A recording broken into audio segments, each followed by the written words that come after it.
Hello student, स्वागत है आपका हमारे इस यूट्यूब चैनल अवेयरनेस सेंटर में। आज हम देखने वाले हैं फेफड़ा के बारे में और फेफड़े से संबंधित हम सभी प्रकार के क्वेश्चन आज हम इसमें देखेंगे। आइए देखते हैं।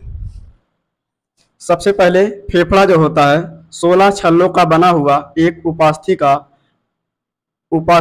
एक नली होता है। क्या होता है? 16 छल्लों का बना हुआ एक उपास्थि का एक नली होता है। उपास्थि आप लोग समझ रहे हैं क्या होता है? ये किसका बना होता है? उपास्थि का बना होता है। एक होता है अस्थि और एक होता है उपास्थि। अस्थियों से जो होता है हमारी सभी हड्डियां बनी हुई है, और उपास्थि से जो होता है जैसे हमारा हृदय हो गया, फेफड़ा हो गया, किडनी हो गया, और इसके बाद हमारा ये कर्ण हो गया, जो कान है, इसको जो हम चारों तरफ मूव करा रहे हैं, तो ये भी क्या होता है? उपास्थि का ही बना होता है। और इसके बाद जो होता है उपास्थि यानी हमारी वह हड्डियां होती है जिनको हम किसी भी दिशा में गति करा सकते हैं, और जो अस्थियां होती है उसको हम अन्य दिशाओं में गति नहीं करा सकते हैं, वो टूटने का डर बना रहता है। तो ये आपका जो छल्ला बना होगा किससे बना होगा? उपास्थि का बना होगा। तो ये छल्ले हमारे किसी भी दिशा में गति कर सकते हैं। और ये कितने छल्ले होते हैं? 16 से 22 छल्ले होते हैं। 16 से 22 छल्ले हो सकते हैं। और इसके बाद सबसे पहले जब वायु प्रवेश करती है तो इसी श्वास नली में से ही प्रवेश करती है, और इस श्वास नली को इंग्लिश में कहा जाता है ट्रेकिया। क्या कहा जाता है? ट्रेकिया। और ट्रेकिया को ही हम क्या बोलते हैं? श्वास नली। श्वास नली कहा जाता है। और इसके बाद जब ये श्वास नली से हमारा श्वास आगे बढ़ता है, आगे की तरफ बढ़ता है, तो ये आगे जा करके दो भागों में विभक्त हो जाता है। और ये जब दो भागों में बढ़ता है तो इसको कहते हैं,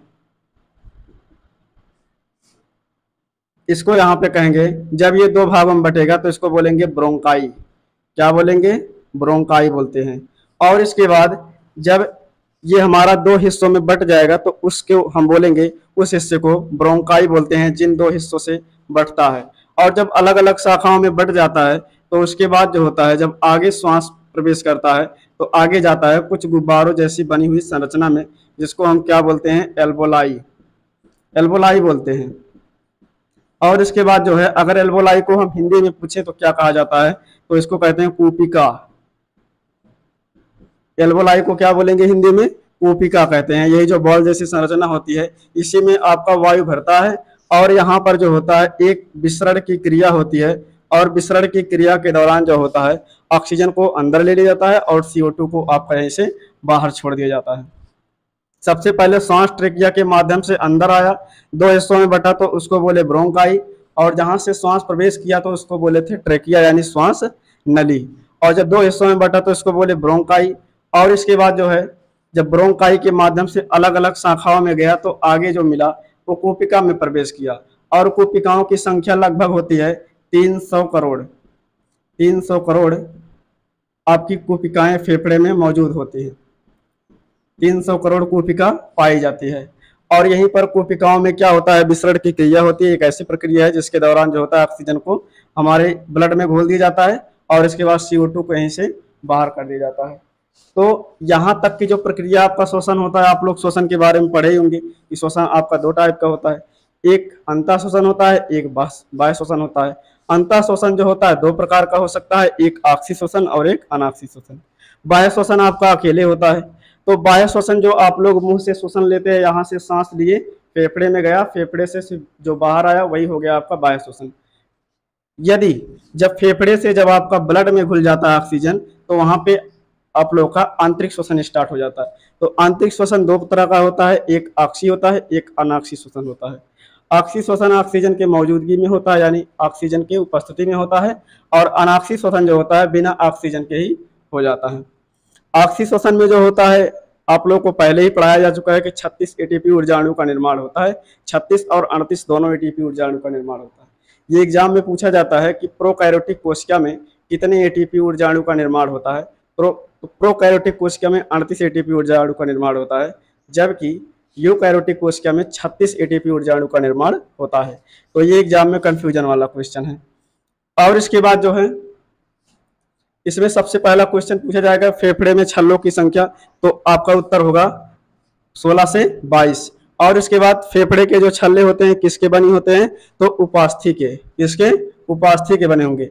इसके बाद पूछा जाएगा श्वास नली यानी श्वास सबसे पहले हमारा किस मार्ग से गुजरता है? तो आप लोग का ट्रेकिया से गुजरता है। ये क्वेश्चन हो गया। और इसके बाद जब आपकी श्वास दो हिस्सों में बट जाती है तो उस स्थान को क्या कहा जाता है, तो ब्रोंकाई कहते हैं। क्या कहेंगे, ब्रोंकाई। ब्रोंकाई के बाद जब अलग अलग शाखाओं में बटेंगे तो उसको क्या बोलेंगे, एल्वोलाई में प्रवेश करेंगे। एल्वोलाई को कूपिका कहते हैं। कूपिकाओं की संख्या लगभग 300 करोड़ होती है हमारे फेफड़े में।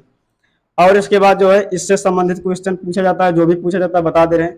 पहला क्वेश्चन पूछा जाता है कि फेफड़े का अध्ययन क्या कहलाता है, तो फेफड़े का अध्ययन आप लोगों का पल्मोनोलॉजी कहलाता है। फेफड़े का अध्ययन क्या कहलाएगा, पल्मोनोलॉजी कहा जाता है, पल्मोनोलॉजी कहा जाता है। और इसके बाद दूसरा क्वेश्चन, फेफड़े का वजन कितना होता है, ये पूछा जाता है। तो फेफड़े का वजन 450 से लगभग 500 ग्राम के माना जाता है, अप्रोक्स ऐसा कहा जाता है। ऑप्शन में अगर आप लोगों का 600 ग्राम तक है तो आप ऑप्शन में वहां लगा सकते हैं, लेकिन कम से कम 450 ग्राम का। और इसके बाद अगर फेफड़े की पूछा जाता है कि फेफड़ा हमारा दाहिना फेफड़ा जो होता है कितने पार्ट में बटा होता है, बायां फेफड़ा कितने पार्ट में बटा होता है, तो दाहिना फेफड़ा जो होता है ये आप लोग का 3 लोम्स में बटे होते हैं। दाहिना यानी राइट साइड वाला जो होगा 3 लोम्स में बटा होगा, और जो लेफ्ट साइड वाला होगा यानी बाएं साइड वाला वो आप लोगों का 2 लोम्स में बटा होगा, एक 3 लोम्स में और एक 2 लोम्स में। तो आप लोगों का जो दाहिना फेफड़ा होता है वो बड़ा होता है और बायां फेफड़ा जो होता है वो छोटा होता है। और इसके बाद 5वां नंबर क्वेश्चन है आप लोगों का, इससे पूछा जाता है कि हमारे फेफड़े में कितनी कोशिकाएं पाई जाती हैं, तो लगभग 300 कोशिकाएं, 300 करोड़ जो होती है कोशिकाएं पाई जाती है, इतना करोड़ होती है। तो इन कोशिकाओं में क्या होता है, विसरण की क्रिया होती है, और इसके बाद ऑक्सीजन को अंदर ले लिया जाता है और CO2 को बाहर कर दिया जाता है। और अगला क्वेश्चन इसमें पूछा जाता है कि फेफड़ा जो होता है, फेफड़े में शुद्ध खून आता है या फिर अशुद्ध खून, यहाँ पर ये क्वेश्चन पूछा जाता है। तो फेफड़े में हमेशा अशुद्ध खून ही आते हैं, लेकिन जाते कैसे हैं, शुद्ध जाते हैं, जाते शुद्ध हैं। यहाँ से 2 क्वेश्चन बन रहा है कि आगमन के समय कौन सा रक्त रहता है, अशुद्ध, जाते वक्त क्या होगा, शुद्ध रक्त। और इसके बाद अगला क्वेश्चन पूछा जाता है इसमें कि फेफड़ा जो होता है हमारा कहाँ स्थित होता है, फेफड़ा और इसके बाद हार्ट, ये दोनों हमारे कहाँ स्थित होते हैं, आप लोगों के थायरोटिक कैविटी में, यानी किस स्थान पे, वक्षीय गुहा में। इंग्लिश में बोलते हैं थायरोटिक कैविटी और हिंदी में बोलते हैं वक्षीय गुहा में। वक्षीय गुहा में फेफड़ा पाया जाता है। अगला क्वेश्चन, फेफड़े की संख्या कितनी होती है, तो 2 होती है। फेफड़े की संख्या कितनी होगी, 2 होती है। और अगला क्वेश्चन पूछा जाता है कि फेफड़े जब ये 2 हिस्सों में टूटते, 2 हिस्सों में जाते हैं श्वास, तो इसको क्या बोलते हैं, ब्रोंकाई, इसको बोलेंगे ब्रोंकाई बोलते हैं। लास्ट क्वेश्चन ये आप लोगों का ये पूछा जाता है सबसे अंत में कि फेफड़े की चारों तरफ पाई जाने वाली झिल्ली को क्या कहते हैं, यानी जो ये जो झिल्ली लगी हुई है, फेफड़े के जो चारों तरफ झिल्ली लगी हुई है, जो हमारे एक दूसरे अंग को टच नहीं होने देता, यानी चिपकने नहीं देता है, तो ये क्या होगा, आप लोगों का प्लूरा नामक झिल्ली पाई जाती है। यानी फेफड़े के सबसे बाहरी तरफ कौन सी झिल्ली पाई जाती है, प्लूरा झिल्ली पाई जाती है, ये प्लूरा झिल्ली सबसे ऊपर है। और हृदय में कौन सी झिल्ली पाई जाती थी, पेरिकार्डियम झिल्ली, सबसे ऊपर कौन सी झिल्ली पाई जाती थी, पेरिकार्डियम। लेकिन फेफड़े में कौन सी झिल्ली पाई जाएगी, प्लूरा नाम की एक झिल्ली होती है, इसको हम क्या बोलते हैं, जो चारों तरफ बाह्य झिल्ली होती है, इसको हम प्लूरा बोलते हैं। और इसके बाद इसमें लास्ट क्वेश्चन एक और आप लोगों का है, जो very very most important question पूछा जाता है कि मनुष्य के फेफड़े की इकाई क्या है, यानी मनुष्य के फेफड़े में फेफड़े की इकाई क्या है, तो इसका आंसर है कूपिका। क्या होता है, कूपिका है। ये मोस्ट इंपॉर्टेंट क्वेश्चन है कि मनुष्य के फेफड़े की इकाई एल्वोलाई होती है या फिर कूपिका होती है, यानी आपका संपूर्ण फेफड़ा जो होता है यही कूपिका से ही ज्यादा मिलकर के बना हुआ है। जैसे आप लोग पढ़े किडनी की इकाई क्या है, नेफ्रॉन है, यानी हमारा किडनी जो है नेफ्रॉन से मिलकर के बना हुआ है, वैसे ये भी है, हम लोग का फेफड़ा जो है कूपिकाओं से मिलकर के बना हुआ है। इसी कूपिकाओं में ये जो लगभग 300 करोड़ कूपिकाएं हैं, इसी कूपिकाओं में आप लोगों को ऑक्सीजन भरता है। और ऑक्सीजन के समय क्वेश्चन आता है कि हमारा एक ऑक्सीजन जो है, एक हेमोग्लोबिन अणु जो होता है कितने ऑक्सीजन के अणुओं को ले जाता है, तो एक हेमोग्लोबिन जो होगा ये अपने साथ में 4 ऑक्सीजन के अणुओं को ले जाता है। कहाँ पर ले जाएगा, कोशिकाओं के पास, और कोशिकाओं में जैसे माइटोकॉन्ड्रिया के पास पहुंचेगा तो वहां पर ऑक्सीशोषण होगा, और जैसे ऑक्सीशोषण होगा तो वहां पे क्रेब्स चक्र चलेगा, और क्रेब्स चक्र के दौरान जो होता है एनर्जी का निर्माण होता है, किसमें, माइटोकॉन्ड्रिया में। और इसके बाद जो है अनाक्षी श्वसन में जो होता है, अनाक्षी श्वसन में बिना ऑक्सीजन से हो जाता है। इसमें जो है ग्लूकोज को तोड़ा जाता है, जो यही आप लोग का ग्लूकोज बनता है लीवर में ग्लाइकोजन के रूप में, ये ग्लूकोज को तोड़ा जाता है और तब हमको जो होता है एथिल अल्कोहल और इसके बाद CO2 बनता है। एथिल अल्कोहल और CO2 बनता है।